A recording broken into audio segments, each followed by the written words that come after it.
দাঁড়া তুই বস, আমি একটু চা করে আনি তোর জন্য।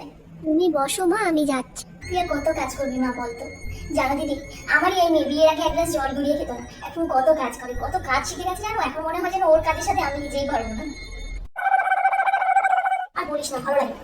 বউটা কোনো কাজ বাজ করে না, সারাক্ষণ শুধু শুয়ে বসে থাকবে, ফোন দেখবে, ভালো লাগে না এইসব বুঝলি তো। এইগুলো বয়সে আমার এত কাজ করা চলে? তুই বল, এই কোমরে দেখেনি আমি এত কাজ করতে পারি? কি কাজ করে বলতো আমাকে? সকালবেলা ঘুম থেকে উঠবে 7টা 8টার সময়, ঘুম থেকে উঠে কটা থালা বাসন কটা ধোবে, ঘরটা ঝাঁকিয়ে দিয়ে, তারপর আবার ওই চান টান করে আবার কি রান্না বান্না সব ইয়ে করবে। তুই তো রান্না করে ওই রান্না বান্না ছিঁড়ি খেতে তো ইচ্ছে হয় না, হ্যাঁ উপায় নেই বলে খেতে হয়। যাই হোক, রান্না বান্না করে খাইয়ে দাইয়ে দুটো খেতে দিলে কোনো রকমে দিয়ে দিয়ে তো দুই একটা থালা বাসন আমার বেরোলো, সেগুলো আবার ধুলো মেয়েদের তার যে দিয়ে ঘুমিয়ে পড়বে। জানিস ঘুম থেকে উঠবে সেই সন্ধ্যের আগে আগে, সন্ধ্যের আগে উঠে ঘরটা ঝাঁকিয়ে দিয়ে নমস্কার নমস্কার সন্ধ্যে পুজো দেবে। সন্ধ্যে পুজো তো একদম মনই নেই পুজো দেওয়ার, ওই দেয় তবু হ্যাঁ কোনো রকম কিছু উপায় নেই। পুজো টুজো দেয়, আবার রাতের বেলা রান্না বান্না করে খেতে টেতে দেয় সবাইকে, তারপর আবার সেই সকালবেলা আবার উঠবে সেই 7টা 8টার সময়। বলতো কিন্তু কি কোনো কাজ একটা বাড়ির বউকে এরকম ইয়ে করে বল? আমি আজকে একটা শাশুড়ি হয়ে আমি সংসারে এত কাজ করতে পারি, তার মধ্যে দু একটা কাজ করে বলতো? কি আমার দ্বারা কি এত সম্ভব কাজ করা বল?